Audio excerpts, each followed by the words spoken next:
Mine's literally just bourbon and water over 2 big cubes of ice. Allagash White for me. I'm drinking a grapefruit claw, my quarantine beverage of choice. Oh no. White Claw. Is that a So is that why this is going to be a tough episode? Is why this is going to be a tough episode, Because Janine. you continue to drink that swill. Janine, is that why you thought it was going to be a tough episode? Because I'm drinking the claw? Drinking the grapefruit claw. I am drinking a grapefruit claw. Yeah, that's a hint, buddy. Oh, no. Oh, Friends, lovers, we are gathered here today on a most somber occasion as we socially isolate in our apartments. All of the 6 lamps that we have turned on to make it seem like there's sunshine, even though there's not, are glowing just a little more dimly. Yeah. All the Twitter feeds are just a little more hushed. Our Facebook comments have gone to a low murmur. Our ice cubes are rattling a little less cheerily. A light has gone out in the world. The pamplemousse is no more. Oh, god damn. Oh. I mean, we knew it was going to happen. Yeah, but come on. Oh, not today. I mean, I felt Not like... today, Satan! Not today, Satan! I felt as prepared as I could have been, knowing that his character was basically living on borrowed time anyway. And I have to admit, I'm really proud of myself that I did not cry during the episode, because... I did. It was sudden, and then it just was over. And it was like, oh. God damn it. I'm going to miss Duncan LaCroix so much. Fuck, man. He's the best actor on the show right now, in my opinion, and I'm going to miss him so bad. Also, what a great character. All right, here's to Pamplemousse, y'all. Cheers. Here's pamplemousse. Cheers. Damn it. Hold on, taking questions for the pod in the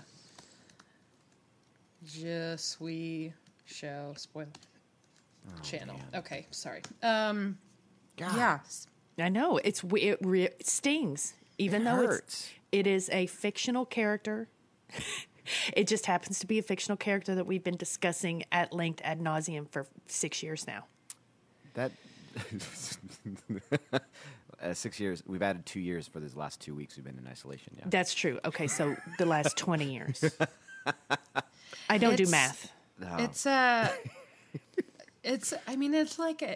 There is exactly one instance that compares to this since we've been doing the pod, and it was Frank's exit, right? And we've obviously seen Tobias Menzies since then. It is likely that we will see Duncan LaCroix again. In some capacity, like there are always flashbacks and there are whatevers, and who knows. As this episode proves, they're not above inventing a reason to have an actor come back, even if it's playing a new character. You're going to love that, Janine. What?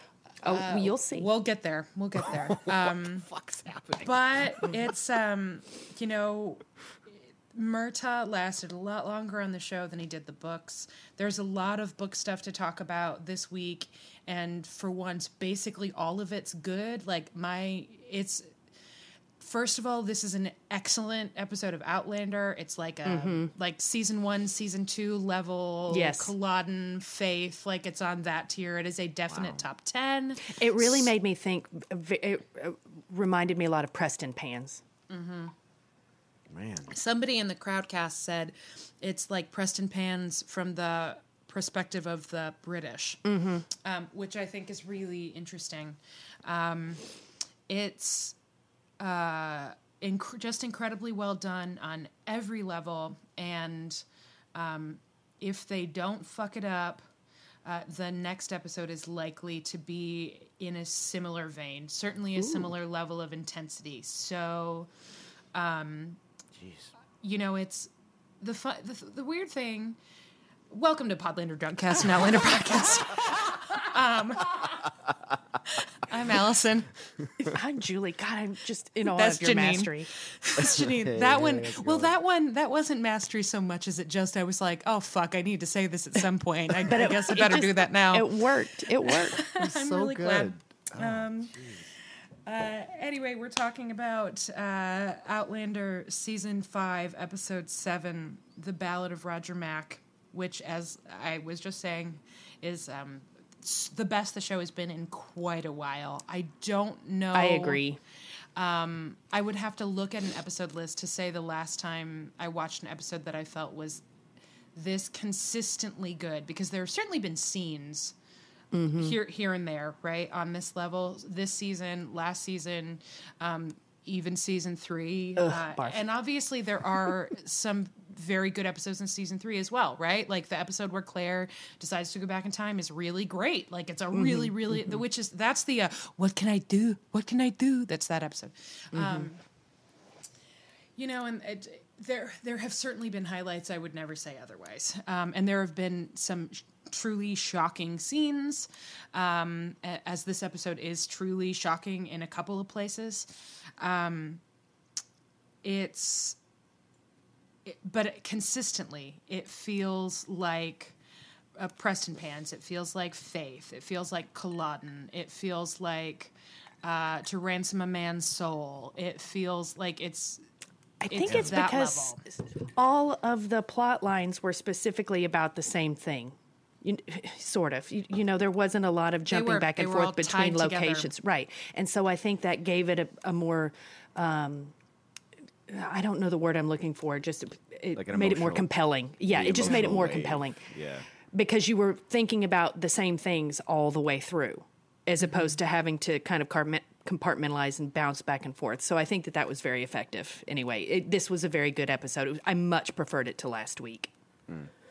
Yeah, definitely the best of the season. Oh my gosh. Kara Marlowe. Oh my God. I checked my email because we got a message from someone on Patreon saying to check our email, which we did. There are some great photos of Duncan LaCroix in there. Very nice. Back in October, I need to check our email more often. Kara Marlowe sent us a spreadsheet titled Soixante Neuf Outlander. So she started the Hot 69 list? She did, which we definitely have to make sure that we do it. But yeah, she sent us quite a roster of hot moments. Good. Way to go. Anyway, sorry, got distracted. What the fuck were we talking about? This episode. This episode. Well, and you were saying too, like that you like this episode better than last week's, and last week felt like it was like, what the hell's going on? It's just a lot. That one scene between Murtaugh and Jocasta was really good, but the rest of the episode was just so bounce, and it just wasn't my favorite. And I wonder if like that was just them kind of getting to knowing that this episode and the next one, if it meets Allison's soothsaying, then they were prepping for this, right? Like they got a little distracted. I don't know. It was good. I'm glad it happened because after the last couple of episodes, I've been a little bit like meh. Yeah, but this one was good, and top tier shit. Yeah, it was very good. I should dive in here. Yeah, we got to get there eventually, even though I don't want to. We got to dive. We got to dive in. So the cold opening is in the future, or the 60s or 70s or whatever, and it's a man. You don't see his face, so you don't title card. This isn't a cold open. It's the title card. You don't specifically know that it's Roger Mackenzie, but it's somebody working on a song with a guitar, and they turn around to notate a piece of music, and it's called "The Ballad of Roger Mack."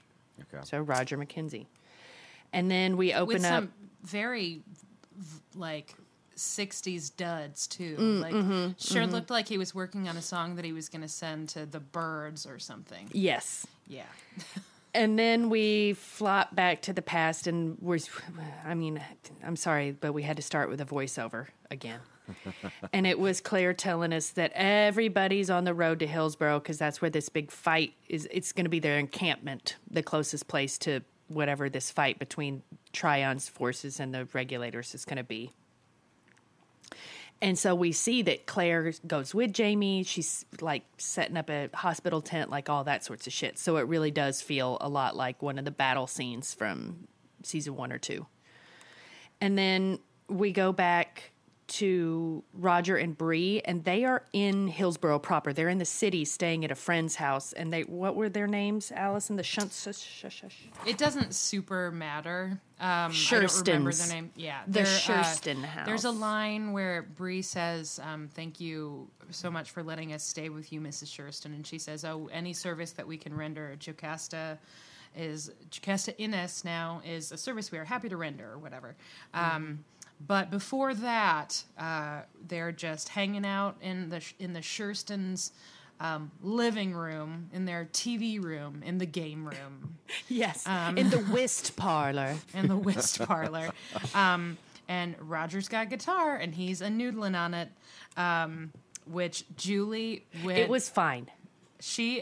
When it started, though, watching in the crowdcast, I was a little bit worried she was going to suffer an injury to her eyes. I did bowl a turkey. Because that's how hard she rolled them. What's bowl a turkey mean? It's 3 strikes in a row. How do you... What does that have to do with rolling your eyes? Because you're rolling so hard. Oh. Yeah. That was some, like, cocky level. That's some deep cut bowling jokes. And you guys don't think I know anything about bowling because I don't. That was good, though. God. Thank you. Yow. But yeah, I did roll my eyes because I was like, this shit again. But I should have known because the title of the episode is about a song. I'm like, fine. But it was cute this time because it was a quiet singing, and he was singing to his baby, and it was cute, and it was short. Was that a new baby? Did they bring in a new baby? It looked a little older or Maybe bigger. It's just an older baby. Very cute plumper. baby. Yeah, super cute. Definite plump cheeks. Also, this baby loves music. So the baby is obsessed with Roger now. And Roger is singing, oh, my darling, oh, my darling, oh, my darling Clementine, you are lost and gone forever, dreadful Zadie Clementine. This is really nice. Can we just do this more often? I don't know any of the lyrics to that song off the top of my head, but I could do it. Found a peanut, found a peanut. He was doing some deep cut verse shit that I didn't recognize from it. Yeah. Well, when you're in the middle of nowhere and you got... Yeah, he knows all the words. Nothing but time. All the Clementine lyrics. Anyway, it's very cute and will probably be important. I assume that the next episode is going to do some filling in the blanks with Roger's story. We'll see. But I would be very surprised if we don't hear more of that song at some point. Anyway, Patty. Patty. So they're saying goodbye. They do some very enthusiastic smooching, and Bree says how brave he is. And it's like a goodbye before war, right? It's a big deal. Mm-hmm. And then we jump to glamping on the battleground. It's a very glamorous tent. So much light. It is. So Jamie and Claire are in their tent in bed. Canoodling a little. Well, it opens with Jamie staring at his left hand, which, if you remember, was ravaged and deformed by Blackjack Randall, right? So he still probably has problems with it. Good pull, Julie. I was wondering if I was going to have to remind you of that. Yeah, he's looking at it, and he's kind of moving his fingers, and we come to find out that this day is James Malcolm Mackenzie Fraser's 50th birthday. Oh, wow. Guess who doesn't look fucking 50 years old, bro? Fucking Sam This guy. Buellen. The J-Lo of 18th century America. God, 50 right? years The old. J-Lo of the American Revolution. So He's going to be the Super Bowl halftime show next year. You know that YouTube video about George Washington? It's really about Jamie. yes, Fucking killing for fun. He's coming. He's coming. He's coming. He is coming. In this scene, he's coming. Yes, Hey, because then good for he him. and Claire talk about getting older and how they check in with themselves. And there's a cute moment where she lifts up the blanket and they look at his wiener and are like, that's still working. And then they fuck. And it's a very nice, quiet morning fuck where she sings happy birthday to him while she rides him. Well, and she sings happy birthday like It's cute. Marilyn Monroe singing to Kennedy, only she says Colonel instead of Mr. President. But she does like a very happy birthday While she takes off her clothes. to you. as she gets on top of him. Oh my! So it was okay. It wasn't like a going at it hard and fast. It was like it was appropriate for a 50-year-old man. That's pushing all the buttons in my mind. Oh my! It was like the beginning of a season 1 sex scene. Oh my! It would have kept going, but there is a war to fight, so I understand. They got shit to do. There's a lot to do in this episode, so they cut away right when Jamie's eyes are starting to roll a turkey. Bowl of turkey. Bowl of turkey because they're rolling so far back in his head. Yes. From the doing it. Oh, and then we cut outside and we find out that Governor Tryon has brought cannons to this knife match. So he's outgunned the regulators pretty sincerely. They are heavily. Outgunned. Yeah. Outmanned. Outnumbered. Outplanned. They're gonna make an all-out stand, and they're gonna need a right hand man. I tried. It fell apart there. Man, no, That's but the first you opened Hamilton real strong. by Lin-Manuel Miranda, now available on iTunes. Not available in person because all theaters are closed. Let's go back to that happy birthday scene. That was more fun. Happy birthday. So to you. they wheel these cannons up, and Jamie's like, the regulators don't have cannons. Yeah, they are.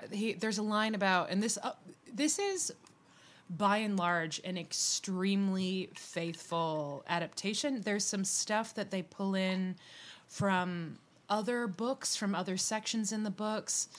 Sometimes the location changes. Obviously, anything having to do with Murtagh is different, but the way they incorporate it is also very faithful to what happens in the books. So, and this is one example of that, where Jamie specifically is like, so you have cannons, they have pitchforks. Like, are you sure that we shouldn't think about this? Because they're, citizens and of your state.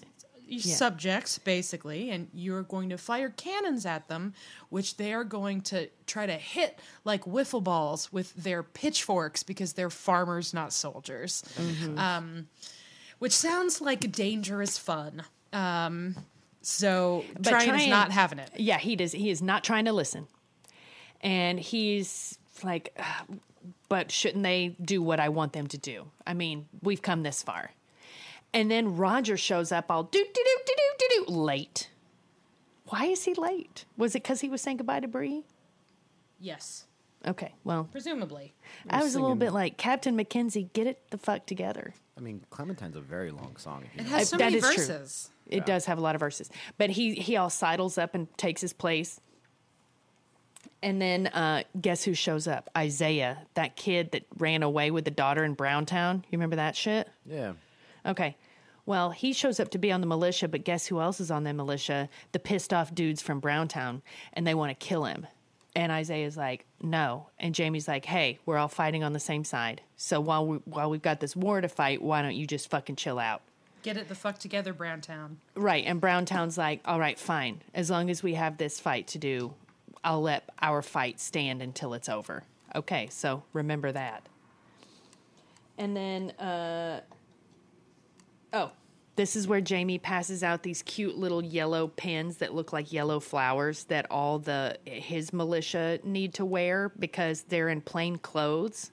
So when they go to fight, they'll be able to tell that they are part of the king's army and not the regulators. Basically, Don't shoot anybody wearing a pretty badge. Yeah, don't shoot anybody wearing this yellow flower. It's really brutal. It's like it just is hammering home that they really should be all on the same side, right? It just, you literally cannot tell the regulators from the militia because they're all just people. They're the same people. Right? They're all the same. So we have to wear these little things to make sure that we know who's who. It's upsetting. Yeah. And then Jamie's wandering around the camp kind of talking to his troops, and he ends up at the lunch table with those two teenage boys that were shoveling shit. Shit shovelers. The shit shovelers. And they're talking about how they go hunting a lot, so they know that this is just like war, right? And you guys remember when Fergus tried to run out on the field of Preston Pans? It's a little bit like that. Because Jamie's like, all right, kid, no. hunting is not like war because the beaver does not have a gun. Or like your prey is not trying to kill you. So just know, yes, there is shooting in it, but also know you got to be careful out there because now people are trying to kill you too. So war these two little kids, right, war is killing. And these two little boys, they're probably supposed to be 15, 16 years old, maybe between 16 and 20. So they don't know shit. They're youngins. So, yeah, that'll come back too. So keep that in your mind. And then we find out, we get a letter that one of the shipments of munitions of like powder and a couple of cannons and shit was intercepted by the regulators and they turned them away. So that means that Tryon's army has a little bit less gunpowder. Well, and specifically Murtaugh. And it was Murtaugh that did it. And the militia. Mm-hmm. Very, and this is to that comparison that whoever it was made it in the crowdcast, like reverse Preston Pans. Very, the weaker force is pulling off some cool shit by doing their stealth Scottish stuff. Almost like Jamie's leading them, which makes sense because Murtaugh's leading them, and you know they're basically the same. They like have all the same experiences. So Jamie's like, "Oh, yep, that sounds like me. That sounds like something I do." Remember when did that? Remember when we stole those pins from all those cannons? Those and I put that shit on my face, and then I didn't fuck my wife. Remember that? I do. I'll never forgive you. Happy birthday. God, I love that scene. And that what you got to move on. I can't. Come on. Oh, believe me, you're going to move on, Janine. Oh, you're going to move on. So I'm holding on to that good piece as long as I can. And then all of a sudden, a man of the cloth shows up. It's Reverend Caldwell. Shout out to the Caldwell twins. Shout out Caldwells. And he's all like, "Hey, Governor Tryon, can a brother get a minute? Please read this letter from the regulators." And the regulators are all like, "Hey, Governor Tryon, we don't want to fight. We just want you to pay attention to us. We want you to hear what we're saying. Like, here are our demands. Here are the things that your citizens have problems with." And it was probably a little ballsy in his language, but Tryon is also like a little Napoleon, so he can't fucking handle it. And he reads it and he's like, "All right, well, I'll give them until tomorrow. I'll write them a letter. I'll tell them what I think of this." So we at least get one more day of no fighting. Okay? Nice. Mm-hmm. And then he's like, I mean, obviously I'm going to say no, but... Yeah, obviously I'm going to tell them that they can either bow to my might or not. And at this point, I have a note written down, which is, why is Jamie always surrounded by assholes? Just dicks. Real dicks. Just Every always. Politician Jamie has ever encountered has been a total dick.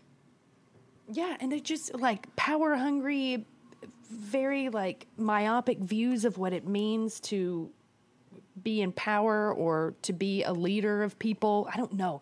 But Jamie's just always surrounded by assholes. It reminds me of that moment in Spaceballs when Dark Helmet is like, "Am I surrounded by assholes?" And everyone is all of the asshole family. Like, they all raise their hands. "I'm an asshole. I'm an asshole." Yeah. It's exactly like that. So this will be the first of many Governor Tryon, "wow, I'm such a dick" moments in this episode. Yes. And I just want to shout out because... Yeah, he's trying our patience. He really is. He's trying.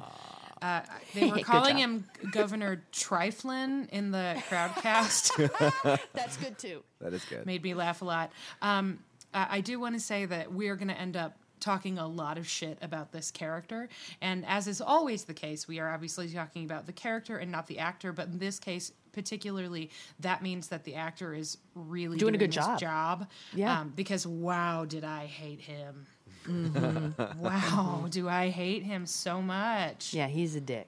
Just a lot. So we go back to the Shurston house, and there's Bree in the parlor, in the whist parlor, with the Shurstons, and she's like, "Now where's this fight gonna happen?"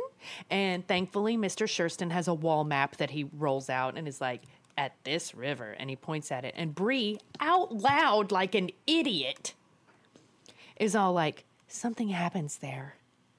Something happens at that river. What is it that happened?" Like, out loud. And I'm like, "Bitch, you about to be burnt at the stake. What?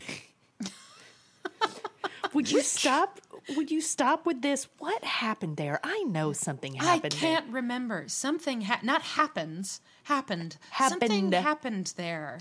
And I'm like, "Bree, shush." I can't remember. And then all of a sudden, it flashes to her on a horse riding hell for leather to the battle scene because she's got to get there and tell them, oh, I remember. The midday ride of Brie Revere. She's wearing the most fetching riding outfit. It's got a little tiny cape. It is fabulous. And her hair looks amazing and is blowing in the wind as she gallops toward her destiny. And it is a shot that is so good. Like cheesy, only it totally earns it. It is a shot that is so good that they do it twice for no reason. Yeah, it took one time too many. We understood the first time. I'm down with it. I was like, yes, I want, give me this screensaver. I just want Sophie Skelton in that wig riding a horse very fast in that outfit forever. Like, let's just put it on the loop. I would subscribe to that channel. I want your newsletter. Thank you for your service. So she is riding there to tell them what she actually remembered about this from being an American history student at Harvard. Yeah. Was, oh yeah, a big fight happens there, and it's kind of maybe the spark that starts the Civil War. And now that I remember what happened, it's that the king's forces annihilate the regulators, like kill them, like just fuck them up bad. And so she rides to tell them that. And do we get anything in between? I can't remember. Is this where this is where the shout heard around the world happens? No, that's Fort Sumter. That's later. Oh, okay. But this is we do get a little. We are treated to something here, just in the interim while she's riding her horse. Allison,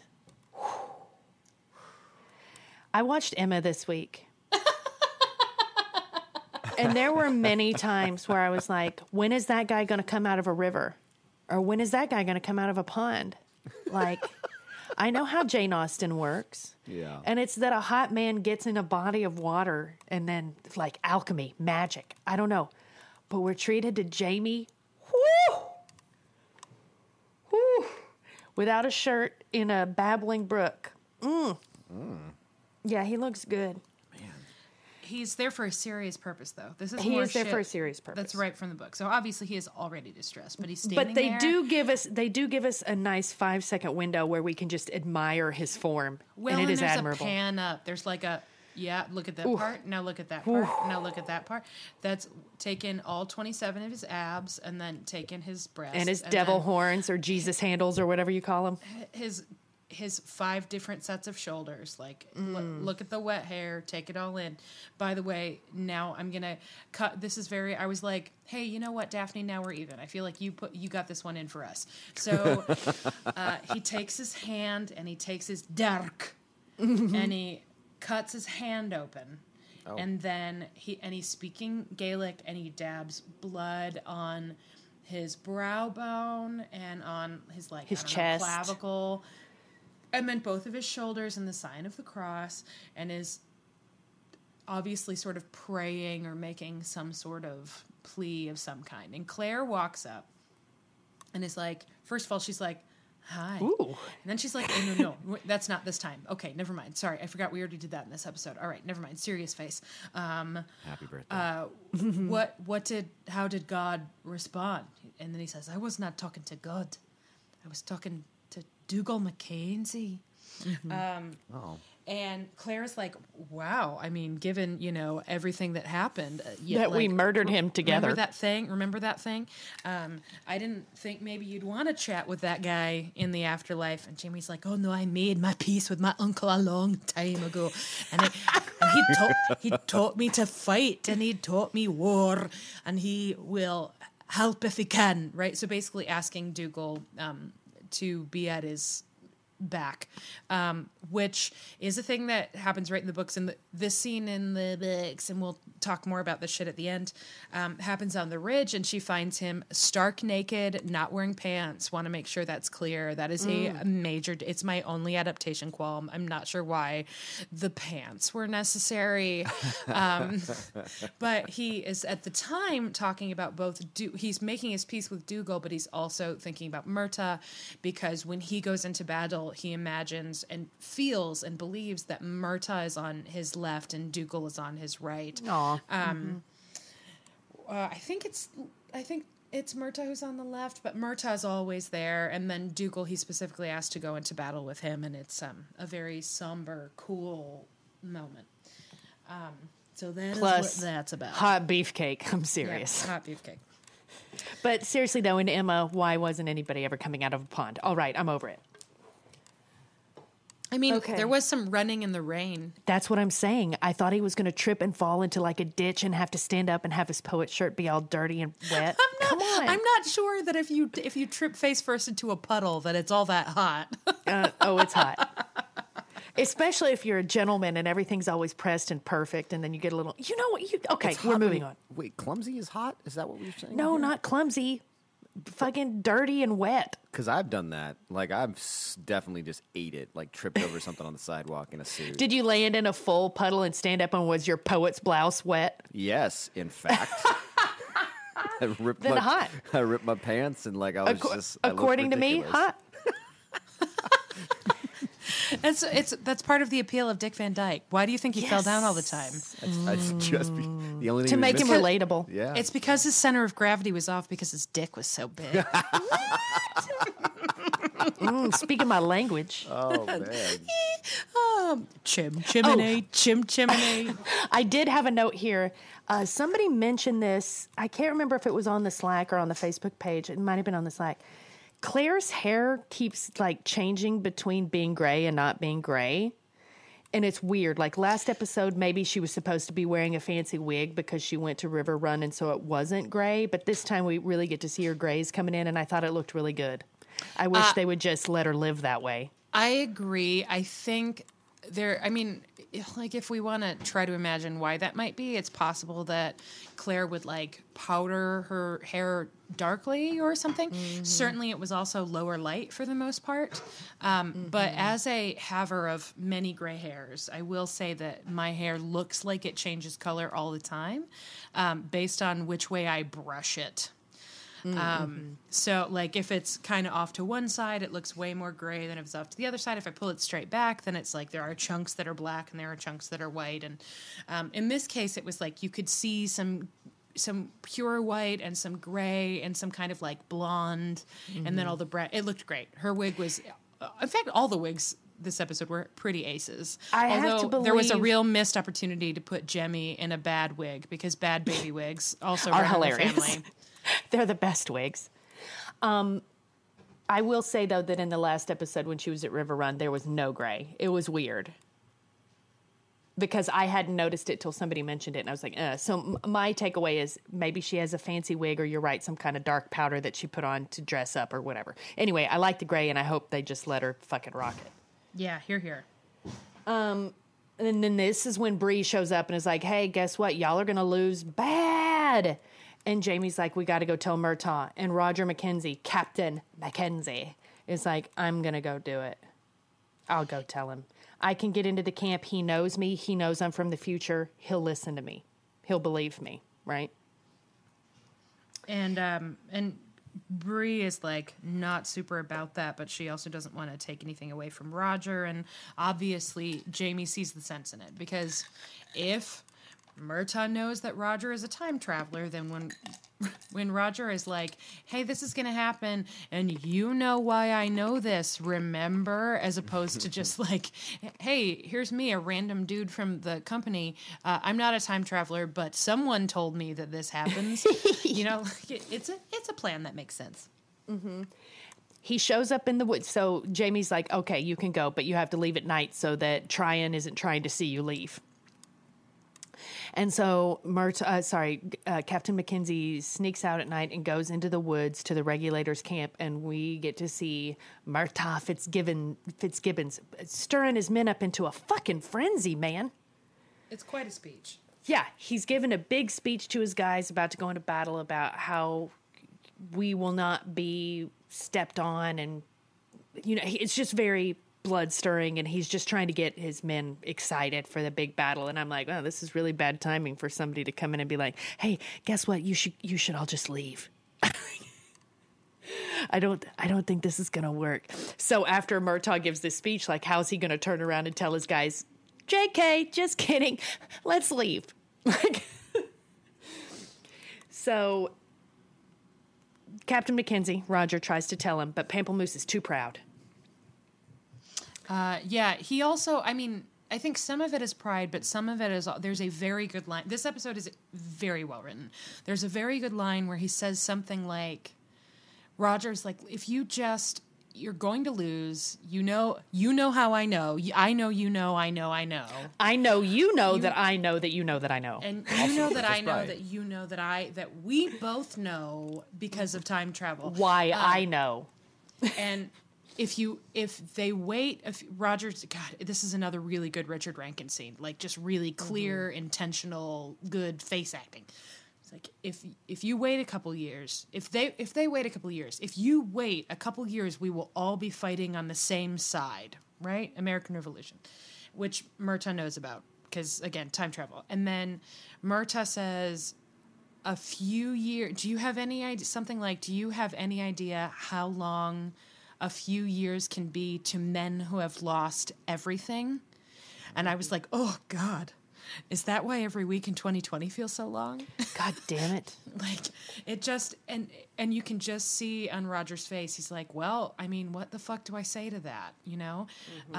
Like, it just, there's nothing to say to that. They're not wrong. They're right to be angry. And it's just going to get worse. So basically Murtagh is saying, like, he can't tell these people, just wait a couple years and we'll fight for it then, because they don't have anything. It's like, it's happening now. So it's a very intense little scene. Good job to both of them. And then Governor Tryon's letter shows up, his terms, and his Montage terms are time. Yeah, his terms are basically like, yeah, okay, great, I got your letter. Cool. You give up now or we'll kill you. That's essentially what his letter is like. Is like, my terms are this: you give up and we win. Those are my terms. If you surrender and we arrest you, then I won't blow you to smithereens. How about that? So make a choice. So his terms are pretty hard. And then Roger tries to talk some sense into Pamplemousse, can't do it, and starts making his way back to the encampment. When he runs into a family on the edge of the regulators' camp. So these are family members that have been following some of the men. And there are women hanging up laundry and shit. And one of the women is, do you remember when Roger was on the boat and he saved that woman and her baby from Stephen Bonnet because of the smallpox? And we realized that person was one of his ancestors, Morag Mackenzie. Oh, yeah. That's her. Oh, and shit. so he's like, fuck yeah, Morag, how you been? Morag's like, I'm cool. And they talk to each other for a minute, but then he goes to give her a hug because he's happy to see she's doing well. And then here comes her husband, Big Dick Bag. Before we get to Big Dick Bag, I want to say something about, this is another like really, really well adapted scene. And I'm saving most of my in the book stuff for the end. But in this case, this scene in the books is a little bit weird because Roger, I think, kisses her on the forehead because he just sort of can't help, or maybe it's on the mouth, but it's like obviously not sexual. It's it's like a big He's just so emotional excited. moment for him, and instead they just convey this by letting Richard Rankin be really good at his job, so he gets to tell her, like, I have a son now, he's named Jeremiah as well, my father's name was Jeremiah, and Morag says it's a good, strong name, and he says, yes, it is, and of course it's a family name, and that's why his father was named Jeremiah, because he was named for presumably father, grandfather, ancestor, somebody, and this is that first Jeremiah Mackenzie that we know of, so it's like Jeremiah to Jeremiah. It's very cool. And then she drops her laundry, and he leans down to pick it up for her, and they bonk heads really hard. And he says, oh, no, I'm so sorry. Did I hurt you? And she says, oh, no, I'm fine. I have a thick skull. And he says, yeah, I have a thick skull, too. It runs in the family. And you can just see he's so delighted. So then it turns to, listen, I'm you have to get out. This is going to be really bad. And I would like to continue. He doesn't say this, but I would like to continue existing. So you can't die and your son can't die, because if you die, I just go blink and I just won't exist anymore. That's what I was asking. I asked if this was a Back to the Future situation. Like, if they die, does he just disappear? Like, there goes Roger. Depends on which you'll remember, time travel you're with.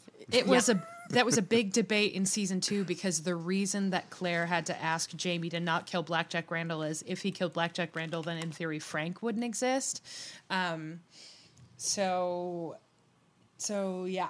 But we find out that Frank actually comes from somebody else, right? No, it's just he doesn't kill Blackjack Randall before. Oh, finding out. Mm-hmm. No, because it's his brother. It comes from his brother. Yeah. Right. Anyway, Patty. So he's saying, "Listen, you have to get the fuck out." And she says, we don't have a home to go back to anymore." Again, hammering home that the regulators, like, this isn't a fight that they're doing for the hell of it. It's because so many people have lost everything. And she's pregnant, and he's talking to her, and all of a sudden we hear this voice that's like, "Get your hands off of my wife."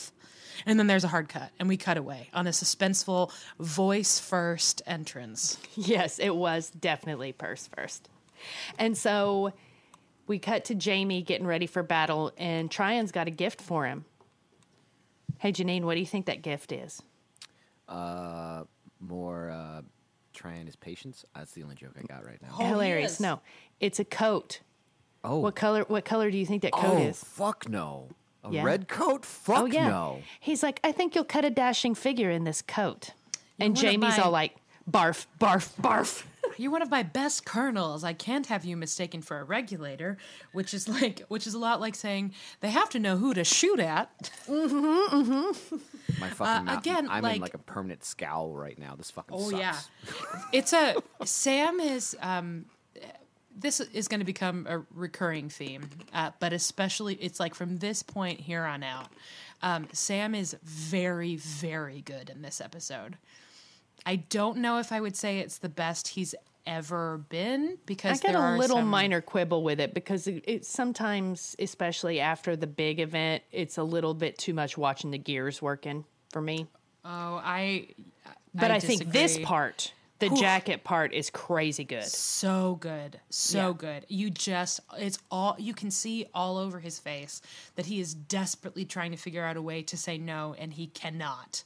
There's no, you can see him being like, "What if I did, what, but if, oh God." And then he puts the coat on, and it's like he's fucking being whipped all over again. Oh, yeah. Like it's just the tightness, and there's a lot of good jacking. It's like he's been watching season 1 Frank episodes, like just for reference.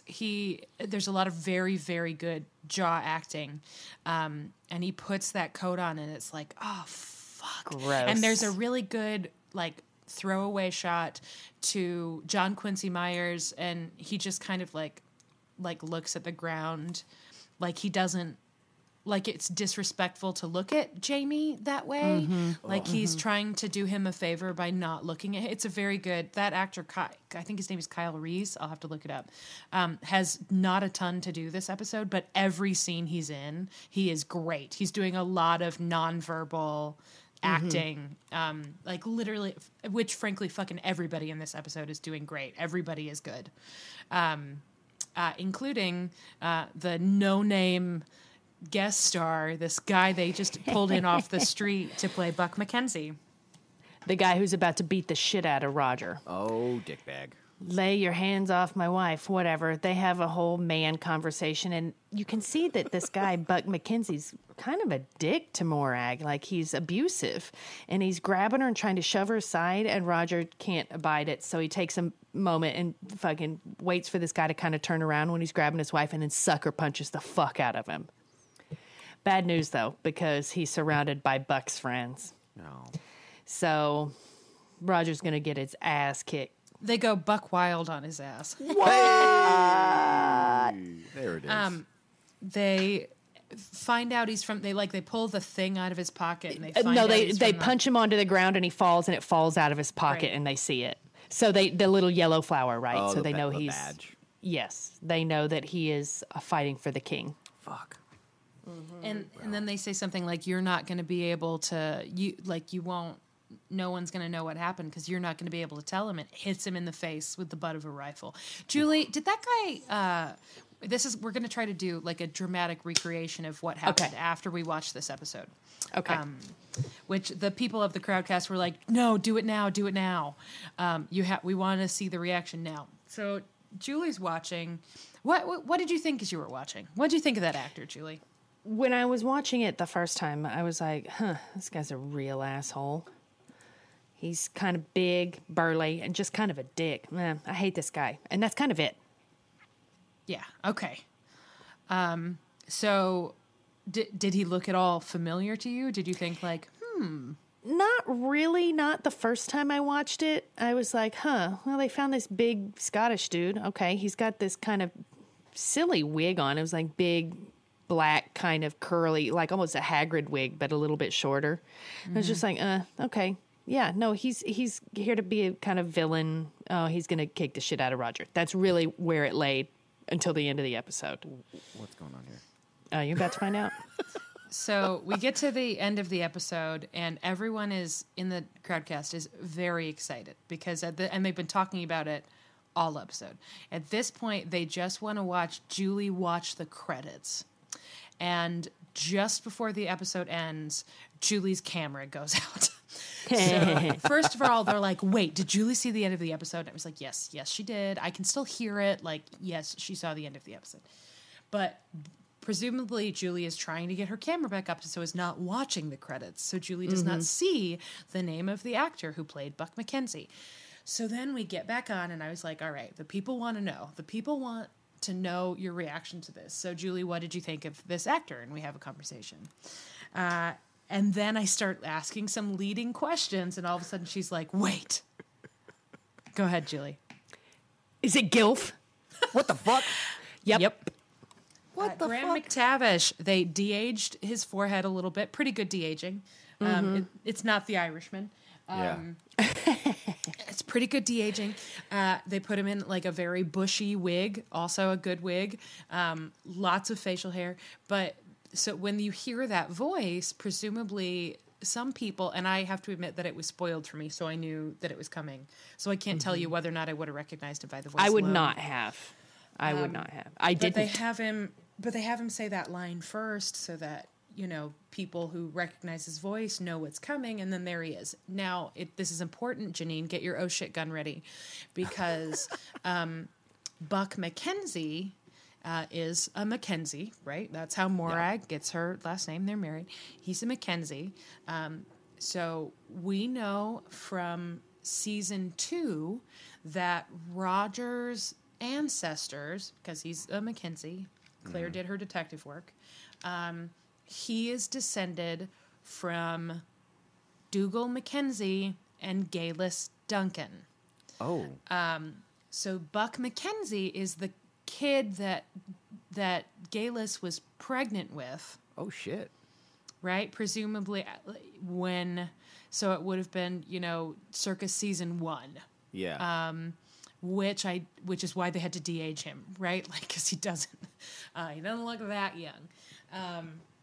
So he's what they call the witch's get. And there will be more Buck McKenzie in the future, I think, if memory serves. But yeah, he is not a nice person. That's some interesting, like, Cloud Atlas shit we got going on. Right? So that's why they brought, presumably they just also wanted to hang out with Graham McTavish. Well, yeah, because the dude he seems like the coolest guy in the world. He just seemed extremely cool. Yeah. So they brought him back to play this part, and the whole Crowdcast was like, when is Julie going to notice? When is she going to figure it out? And then as the scene progressed and Julie didn't figure it out, they were like, wait, is she not going to figure it out? And then there was a debate whether it would be better to see her react or to hear her react on the podcast. And the vote was C. So to those of you who are listening, I'm sorry that you didn't get to watch Julie have her light bulb moment, but it was pretty cool. Oh, wait. It is somehow and they kept it a secret, right? Like this wasn't leaked at all. Somehow having Gilf come back to play one of Roger's ancestors and then kick the crap out of Roger, who is he's just always getting the crap kicked out of him, isn't he? He really is getting the shit beat out of him. He's all having the time. He's having a rough go. Yeah. Anyway, they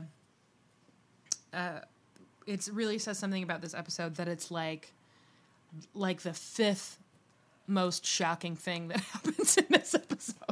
Right? Like it's like a footnote in this episode, and any other episode would be like, oh my God, Graham McTavish is back. And there's like, oh yeah, and also Graham McTavish is back. Yeah. Oh yeah. Just saying, he's there. There's just so much going on here. And now for the return to the plot, it's time for this battle to happen. Fuck.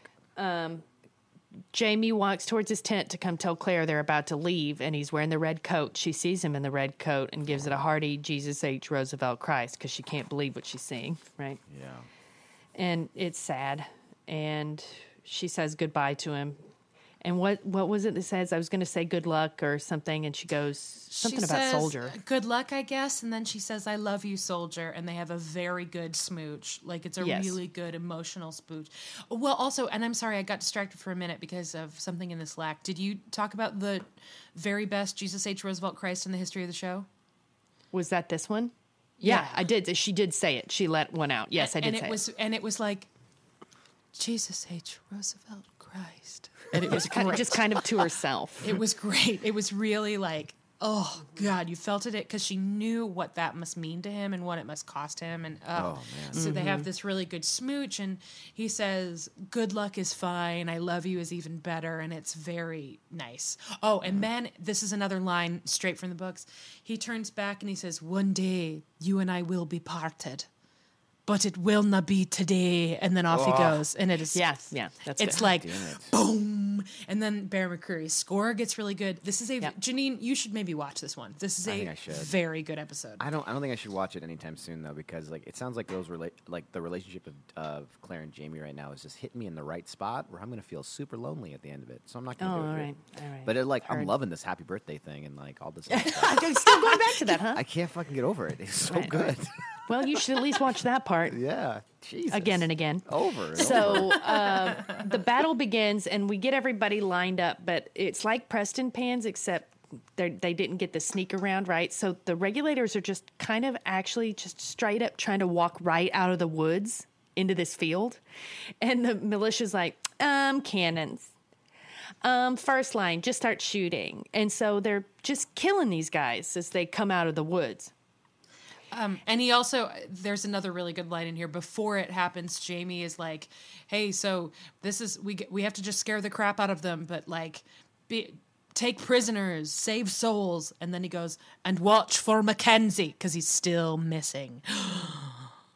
That's right. Roger's still missing. Yeah. So, they just kind of wander out of the woods, and Tryon has to yell at Jamie to fire. Everybody else is firing, and Jamie is not, so none of his men are. So all of the people in the militia are just like staring at Jamie, waiting for him to do something, and they're incredibly uncertain. And Tryon says something like, fire on them or fire on me. And as one, all of the people in the crowdcast were like, fire on him! Fire on him! Yeah. Come on, just kill him. But he didn't.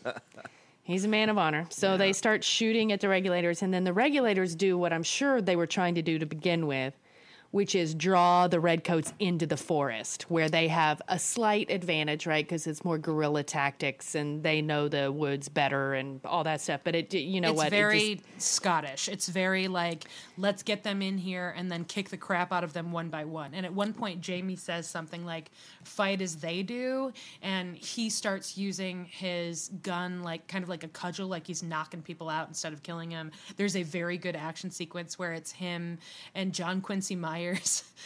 Somebody said using all the techniques he learned from the man in the bear suit, just like running, like running and taking people out with the butts of their guns and knocking people out left and right without actually killing anybody, and it's great. On the other hand, the regulators are taking rocks and beating in the skulls of the redcoats that they catch. And it is extremely visceral. There's a scene where like a redcoat comes running into what's seemingly abandoned clearing, and then like 6 regulators stand up out of nowhere, like out of the bushes. You can tell that these are Murta tactics, basically. Like, it's the kind of stuff Jamie would do, which means it's also the kind of stuff Murta would do. It's upsetting. It is a very good, very brutal battle scene where it's just the actual redcoats killing people with no concern at all, and Jamie and his company doing their very best to just knock enough people out that they can be done.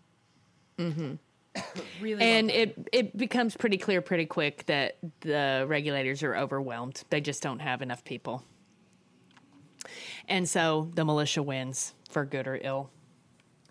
And Isaiah Morton gets shot from behind. Allison, did we see the person do it, or is it just that he's standing there and it happens? Okay. He's running into the woods, and all of a sudden he gets shot in the shoulder and he falls forward. So then with that storyline, somebody picks him up and drags him into the tent, where Bree is making for a very poor excuse for Marsley. Yeah, Bree is terrible at hospital. She is not good. She's doing her best, and she is helping. She's but trying she's like, real hard. Oh, you can see every time somebody comes in bleeding, she's like, "Oh God!" Oh. And so Isaiah comes in, and Claire's like, "You've been shot through the lung from behind. You're not going to die today. Let me get my penicillin or something." She goes over and she starts filling up her syringe. Let's put a pin in this. Allison, where did the syringe come from? The syringe came from we're going to talk about the syringe more in the books. But the syringe came from Dr. Rawlings' medical kit. So it's glass, right? Like, it is an incredibly delicate, rare instrument. She doesn't have 90 of them. So both the penicillin, which she just has a little vial of, and she has a line to Bree earlier in the episode where she's like, "My secret weapon, penicillin, think how many lives I could have saved if I had this at Preston Pans." So we're supposed to have Preston Pans on the mind. So she's got it, and she's giving some, like, Isaiah's stable, and he's all bandaged up, and Bree is giving him some treatment of some kind, and what the Browntown contingent is also in the tent, having been banged up or whatever. And Claire has her syringe, angry ass Browntown guy, and she's got her syringe, and she's got her little bottle full of penicillin water, and is giving Browntown a shot of it. And he says, "I hope you didn't waste any of this medicine on that piece of garbage over there," or whatever it is he says. And she's like, "Buh," and all of a sudden she starts to put the pieces together. She's like, "Wait, he was shot from behind." And he's like, "Yeah, because he turned around, he was running away like a coward." And Isaiah's like, "No, I wasn't. This guy knows." And some random dude that they cut to for no reason is like, "Don't look at me." And Claire's like, "Oh, wait, you fucking shot him, you piece of garbage. What the fuck? You shot this dude while he was running into battle, asshole Browntown." And then asshole Browntown is like, no woman talks to me like that. And he knocks the syringe out of her hand and crushes it underneath his boot. Oh my God. And Claire lets out this like what have you done? Like, sob of shock and despair, because she like literally just got done being like, "Man, I'm going to be so much better at my job now because I can help fight infections. This is great. Like, I know how to be a battlefield surgeon. I am extremely well prepared for this. I know exactly what I'm doing, and now I have the one tool that I need to make me effective." And he crushes it because he's human garbage. It is and I will say, it's not. It felt a little on the nose for this moment. It's not. I mean, it is. This is going to be very important plot wise. It's very important that the syringe got broken. Although it's not going to come in handy in a little bit here. Penicillin wouldn't be any use for what's coming later in this episode. That's true. Yeah. Oh God, I don't even want to talk about it. We gotta. So I'm gonna stop. Okay, so Jamie's out in the woods in his bright red coat, looking like a fucking 6'4" lobster, just waiting to get shot. In that coat. Oh, no. And then all of a sudden he turns around, and is Murtaugh just standing there? No. Like, how did they come face to face? He's in the woods. and it's like you've blocked it from your mind. I love it. He's in the woods and he sees one of the dudes, from the prison dudes. Mm-hmm. And it's like, hey, it's me. Don't shoot at me. I don't want to hurt you. I have no quarrel with you. And the guy's like, wearing that coat? Of course you have a quarrel with me in that coat. Oh, and Jamie's like, no, I really don't. And his gun is down. And the guy's like, the government's taken everything from me. He has grievances, a list of grievances. And out of nowhere, lightning fast, he pulls out his pistol and he's getting ready to shoot Jamie in the fucking face. When the butt of a rifle comes in from out of frame and whacks him right on the temple. And he goes down like a sack of potatoes and then kind of rolls down the hill and then goes like dick first into a tree and is out. Which is what he deserves. And Jamie's like, holy crap, blah, blah, blah. And he looks up and it's Murtaugh. And Jamie says, like, I released you from your oath. You didn't have to save me. And Murtaugh just kind of smiles and then, boom, gets shot right in the chest. Oh, fuck. Yeah, we hear a gunshot from behind Jamie and it's one of the shit shoveling kids. And he says something like, I did what you said, Colonel. I didn't show any fear. Like I was ready to kill because of that conversation that they had about how it's not like hunting, right? Mm-hmm. So he was ready to shoot somebody. So he shoots Murtaugh, and it happens, Aaron, really fast. So it's a very, very good death scene. And Duncan LaCroix is very good in it, but it is so fast. Which I think is why it's so brutal. Oh, like I'm getting a little bit dusty thinking about it. And that's kind of speaking to war too, right? Like these moments. Exactly. Like, I mean, it is. There is no question of what happens to him, right? Like they kind of stumble together, and then Jamie tries to kind of lower him into the tree, and there's so much good, like subtle face acting happening from both of them, like really, really, really good. And Murtaugh says something about, I didn't release myself from my oath to your mother, so it wouldn't have mattered. I would never, no one could ever make me break a promise to her, not even you, right? Mm-hmm. And they're just kind of... And Jamie's frantically, like, trying to stop the blood coming out of his chest, and he's, like, looking at him, and he's very obviously out of his mind, like... not accepting what's happening. And so he asks these people to help him. He screams, like, help me, which you never see Jamie do, right? Yeah. We're blowing past something that I have to make sure we don't skip because it's a big moment in the books. Hold on just a second. I want to make sure I have the exact quote right. Murtaugh. I'm trying to just pull it up through the old Google as a...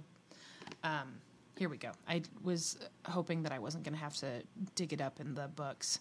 All right. So he's lying there and like ripples of pain and shock and sorrow and remorse. And we see as Jamie is trying to force the blood back into his body, that he's wearing the pin that he gave like a twin of the pin that he gave Jocasta on his chest. And he says... Dinna be afraid, Abelach. It does not hurt a bit to die. And then he dies. And that is a line straight from the book when Murtaugh dies at Culloden. So that is the same line that Murtaugh said. And we don't find that out until much later when Claire finally has... works up the courage to ask Jamie what happened to Murtaugh, and he tells her, or maybe we just see it in his memory. I don't remember. It happens in Voyager, so it's later. Anyway, it does not hurt a bit to die, and then he dies, and it is very, very good. God damn it. It's so fast. God damn it. And I was really touched, honestly, that they brought that line back because it was such a good moment in the books, and I'm glad that they pulled it forward for this one. So hey, before we move on, pour one out. Cheers to the Pamplemousse. To the Pamplemousse, a great character, a great actor, patron saint of our podcast. Yes. God damn. Just a real one, as they say. A real one. Since we can't do an in-person wake, are we going to do like a digital wake at some point? Yeah, we promised the people that Janine, I don't know if you remember making this decision during our Janine's Corner, the Janine Experience that we did on Crowdcast at 3:00 in the morning. I remember Shady. I remember most things we did. Well, we talked about doing a virtual happy hour for the Drunk Cast on Friday. Oh, good. So, and that was unrelated to this episode, but also at that point, it had been spoiled for me that this is what happens. So I think on Friday, whether it's in Crowdcast or Zoom or however, we'll figure out the technical stuff and we'll put it on Twitter, on Facebook, on our Slack, whatever. We will do open to anybody. We will do some kind of digital wake. Didn't we talk about how maybe we shouldn't be putting that out in complete public? Links like that? Oh, yeah, no, we won't. Yeah, no, that happened in our Zoom party last night with our pals. Yeah, we won't make it public on Zoom in that way. I mean, like, to open to all listeners, not just Patreon people, is what I'm saying. We'll figure out how to communicate that. Okay. Tech TBD, but we will have our digital wake because we cannot have the wake that we wanted to have, which we have been talking about doing a Murtaugh wake if he died this season for months, and obviously that can't happen right now. However, when all of this is done, when everybody is healthy and the world is back on its feet in some way, who knows when that will be, we will have a wake at the Oasis. You are all welcome to attend. Kara, come on in from the UAE. Use those miles. Whatever you got to do. We will toast the Pamplemousse in the fashion he deserves with lots and lots of whiskey. We'll talk about how much we will miss his happy face, because I will miss his happy face. I will miss his happy face. I will miss his happy face. We'll talk about banging the lady's maid, and we'll talk about his dirty knees in France, and we'll talk about all of it. We will talk about all of it because so many good memories, so many good memories we have to go through. It's just gonna be like Karen Carpenter singing "We've Only Just Met," or no, it'll be like that gag in The Unbreakable Kimmy Schmidt when. Wrong Boys to Men song. Yeah, when Titus starts singing at the funeral, and close your eyes, make a wish, and it takes him all the way to the chorus to figure out that he's singing "I'll Make Love to You" and not "The End of the Road." Wrong Boys to Men song. Wrong Boys to Men song. That happens often, though. I do that all the time with that song. And now we've come to the end of the road, and I can't let go. It's unnatural. Ooh, You belong to me. ooh, I belong to you. Okay, that was definitely for Pamplemousse. Oh, mountains of rain and sun.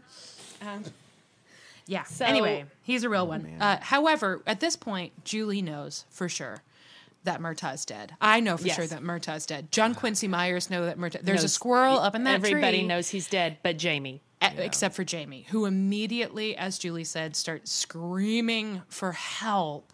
First, he just kind of, God, Sam is really good in this scene. First, he just kind of goes, help. And then he says, help. And then he starts yelling, help. And people come running. And there's, again, this guy who plays John Quincy Myers is so, you could see on his face, he's like, oh, God, this is terrible. Yeah. This is like, He's not coming back, bruh. yeah, we're gonna run him. We're gonna run him to the infirmary, buddy. We are, but not good. God! By the time they get him there, Murtaugh is totally gray. Like He's like bled out. like could not be more obviously dead. And they go rushing in, and God, like Sam is really fucking good. He has this. You remember in season 2 when he found out that Blackjack Randall was still alive, and it was the best Sam moment of the whole series so far, when he had this look on his face that was like kind of manic, and he went, "This is wonderful news. And you're just like, oh my God, somebody needs to get that man a chair. This is not good. Like, James Alexander Michael Mackenzie Fraser is an emotionally intuitive guy who is capable of thinking and feeling a great deal. But man, when pushed too far, it's like, you're just like, oh shit. Oh, this is not good. And that is what this looks like. He has this look on his face where he's like, everything's going to be fine. Claire's just going to fix him. Claire, so they bring him in. Do what you do. Please heal him. Like all this stuff. And it's like, Jamie, no. Oh. And then Claire takes one look at him and it's just like, and I'm she sorry. And Bree stare at each other, and Bree is just like, and in this case, it's not Bree being like, oh God, blood. She's like, oh, holy shit. She has a great hospital moment here where she realizes that her dad is losing his mind and that this is not something that everybody maybe needs to see. So she, not only that, but fucking the regulator enemy is in their tent, right? So she kind of slowly turns around and draws this curtain so that nobody can see what's happening. It's a really good moment from Sophie Skelton too, because you can watch her, like, she is obviously Sophie Skelton doesn't have a ton to do in this episode other than ride that horse looking just fucking beautiful.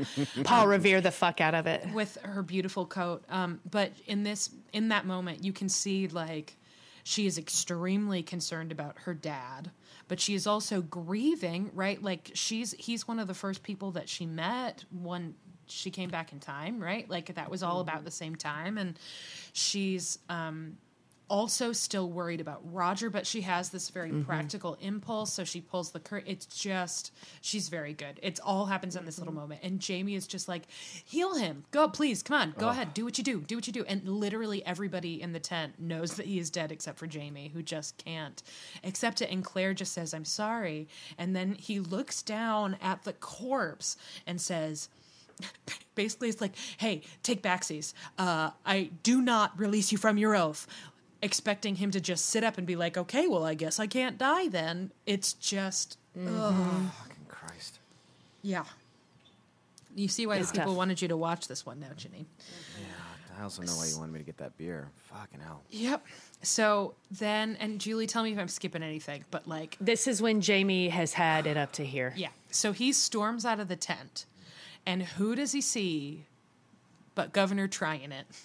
Oh, Governor trying his patience right now. Fucking A. It's not good. Does he get punched in the dick? No, he doesn't punch anybody. White as a sheet. Like, could not more obviously have had a huge shock. I don't know. First of all, the makeup team did a great job. Very good. Yeah. Like, everybody in that tent has blood spattered on them. Like obviously blood they've tried to wash off, like it's been thinned out, right? Like it's not like they're all bleeding. They're just everything is bloody. Claire's hands are bloody. And then Jamie is just, I assume some of it was both of his hands were bloody, remember? Because trying to stop Murtaugh's bleeding. So he's got two red hands and his face is all white. It's very like, will all great Neptune's ocean wash this blood clean from my hand? No, this my hand will rather the multitudinous seeds incarnate die. Like it's very Lady Macbeth. Literally his blood is on his hands. You know, but he sees Tryon, and Tryon is like, Colonel Fraser, well done, sir. Good job. Ta-ta-ta-ta. Jolly. Yes. And Jamie's like, BBC, biscuits, crumpets, we are wearing coats, blah-de-da. And Jamie's like, oh, holy shit. It's really, frankly, amazing. Good job him, Sam Huon, but also good job, Jamie, that he didn't just straight up murder that guy. That's what I there. That's what I thought was about to happen. I thought he was just You can tell he wants to.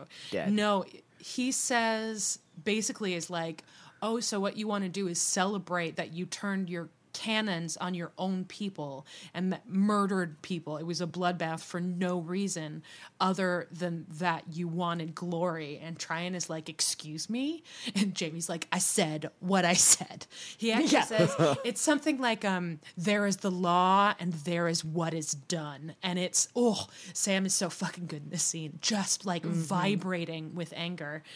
Takes off his coat and throws it in the dirt. And Tryon says, you've performed the service I asked of you, so I will not hold your impudence against you. Basically reminding him like, hey, by the way, I can still take your land away, so you should probably watch your mouth. Jamie is like, well, I have paid my debt to you now, and I'm done with you and the crown. And he storms off, and and then like collapses by a fire, and we see his hands, and he's just like trying not to weep and shaking, and it is so upsetting. And he takes like 15 seconds for himself by that fire on his knee with one fist in the ground, where he has like kind of a choked sob. But then he's like, okay, swallow it. All right, stand up, move on. And then he just stands up, kind of shakes it off, and moves away. And he sees Brianna, who is just standing and staring at the woods that her husband is not coming out of. And he's like, oh, yeah, let's go look for him. We should probably, like, I can't lose it's never said out loud, but you can see in his face where he's like, well, I can't lose another fucking person today, so I guess we better go find your dumb fuck husband and figure out what the fuck happened to him. Yep. Because, holy shit, like, we can't, like, this is extremely bad. Yeah. So they all wander out into the woods. His militia, specifically speaking, I think a lot of people from Fraser's Ridge, it felt like. And they're kind of wandering around, like asking people, asking people who are out there, like recovering or trying to find stuff. Have you seen Captain McKenzie? Have you seen Captain McKenzie? Like asking everyone, nothing. And then they come into this clearing with this enormous oak tree in it with 3 people hanging from it. No. And he says, there's this very pompous, British officer in a red coat, like the second in command. Yeah. He's like, what is this? And he's like, this is regulated trash. They were to be executed. They were blah blah blah blah blah blah blah blah. Crumpets, tea, the queen. Right? Stiff upper lip. And Jamie, first of all, is outraged because again, like they're just extrajudicial. This is murder. Yeah. And he looks at the tree, and all of a sudden he sees, and this is something we skipped when we were talking about the scene. Oh yeah, that's right. He sees a white handkerchief poking out of one of these bodies' pockets. And Jamie, when Roger was leaving, said, hide your little frilly button in your pocket so no one knows you're militia, and if they give you any problem, take out this handkerchief and wave it, and tell them to bring you to me for parley or whatever. So the second he sees that handkerchief, he knows that the person hanging in the tree is Roger, which the only reason he has a bag over his face. Mm-hmm. All 3 people have bags over their heads. So Roger's hanging in the tree. Roger's so dead? we don't know because it ends the episode ends with them pulling that body down, but we never see his face. And there's this, like, again, everybody just bringing their fucking A game. Sophie Skelton looks like, God, I don't know, like she's been stabbed. Like she's in shock. Usually the way that people act when they don't realize they're going to get shot and then they get shot, you know? Mm-hmm. Like, or someone gets stabbed from behind. It's like utter horror. It's extremely upsetting. And they lower him to the ground, and that is the end of the episode. Fuck that. No. What? But once again, we didn't see his face. Oh my so God. I assume he's dead, but we don't know 100% for sure. What the fuck? I know. Thus ends the Ballad of Roger Mack. This is a horrifying episode. Oh Yes. my God. Yes. Oh my God. Oh, Yes. Fucking It hell, is. man. It is a horrifying episode, is exactly what it is. Oh, Christ. It's the bag over the head is a nice touch. You know what? We'll save that for in the books because we are gonna do some in the books. So that's that's the episode. Mm-hmm. And then it cuts to the credits, and it's like we kick and punch and fight, and then we kick and then we punch. And not really. No, that doesn't happen. Wasn't it slow? It was more of a dirge at the end. Yeah. Yeah, or maybe it was silent. I don't remember. Silent? It was something like that. It was very, very somber, and upsetting, like upsetting. Fuck.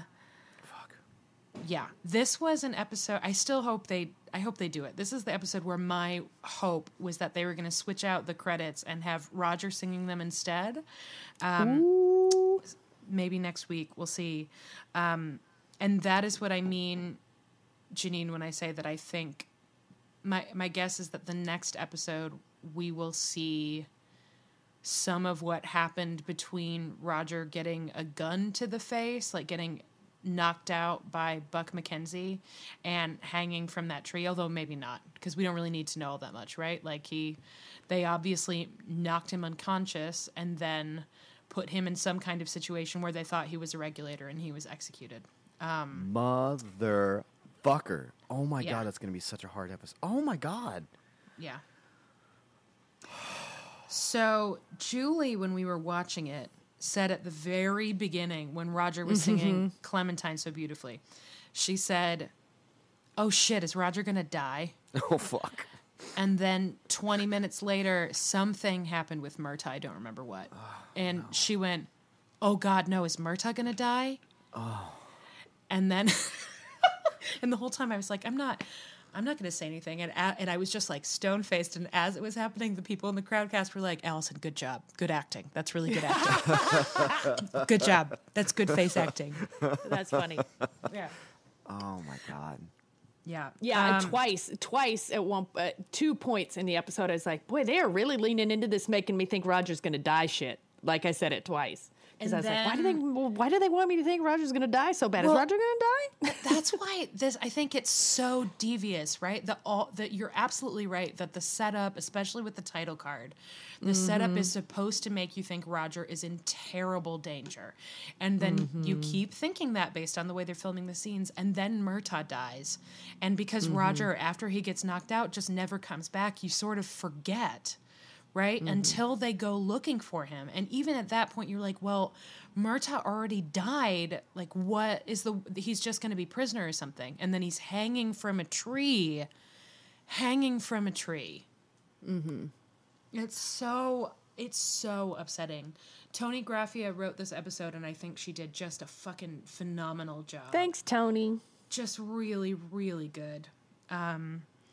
Just really like a top 10 episode for sure.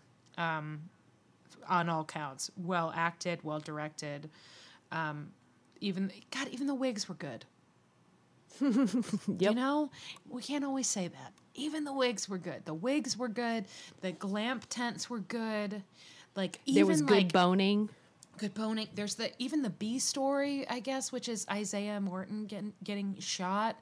It's brief, but it's handled really well. And then plotting wise, there's some plot stuff I want to talk about when we do the in the book section. But Julie, I wish I could remember what we did in the episode where Frank died. Did we do scales or did we hold them in respect? No, I mean, I think we should still do scales. I think we did scales, okay. But I feel like maybe we need like a minute. I know I've already given a really terrible fake eulogy, and obviously we're going to do the wake not once but twice, but do you have any like overarching Pamplemousse thoughts that you want to share before we move on to the end of the episode stuff like we usually do? Thank you for continued excellence. Like Duncan LaCroix, you're probably most of the reason why I continue to keep watching this show after the first season. Like, that's true. I'll miss you, Pamplemousse. I will. I'll just say, I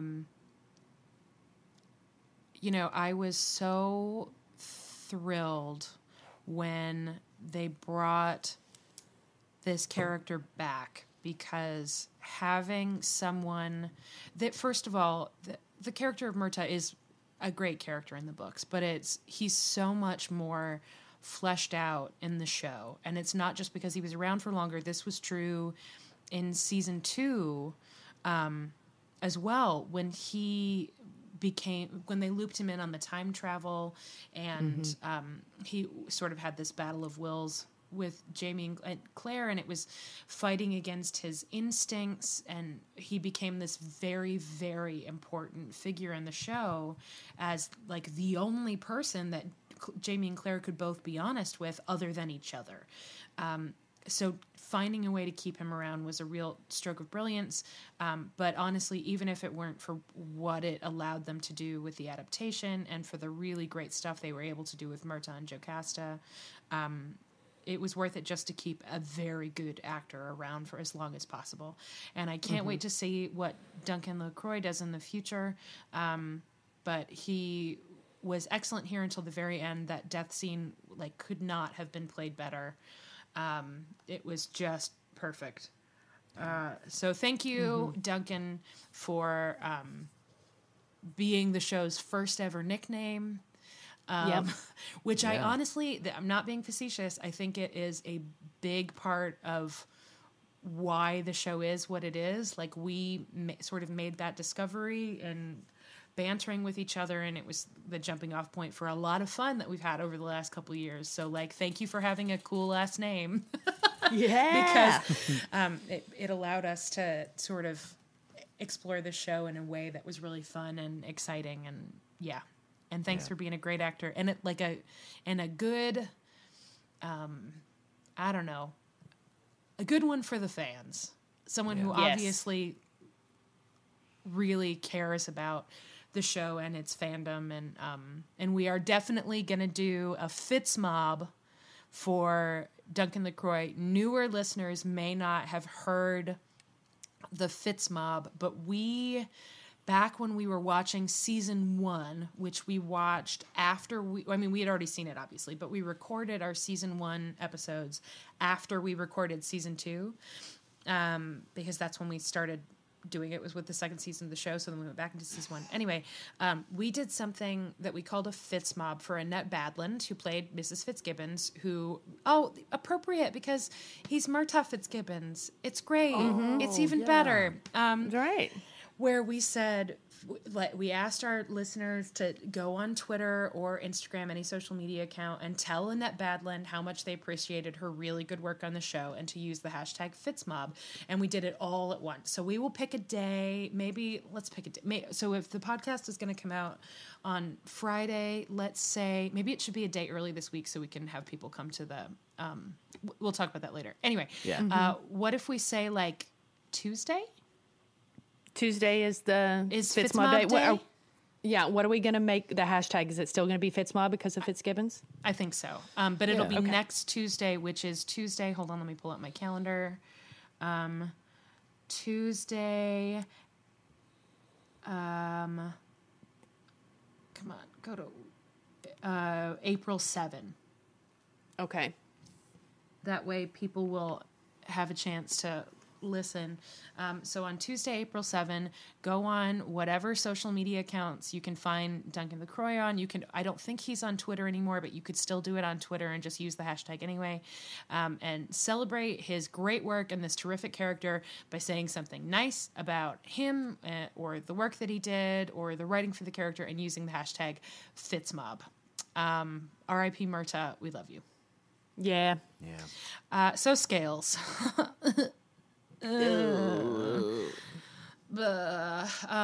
So on a scale, we'll do the doing it first. Those halcyon days before the midpoint of the episode when everything went to hell. On a scale of, let's say, Ken Burns baseball, to we have to do Marilyn Monroe because of the happy birthday. To Marilyn Monroe. Let's say I was smooching on Clark Gable in the Misfits. No, on a scale, but not the great Marilyn Monroe walking past the train and Some Like It Hot, and the a burst of hot air comes out from the train, and she has to like skitter sideways. And then, and then Jack Lemmon says, "It's like jelly on springs." How hot is the sex in this episode? I did it for me, man. You didn't even watch it. I know, but we were pretty descriptive. You did a good job of describing that happy birthday scene. I am so into it. I can't get over it. I'm going to say, is there Tinder doing it in Out of Africa because they're in a tent? I think there is. I think Then there's I some might- Tinder doing it. I might give it the Out of Africa tent fuck.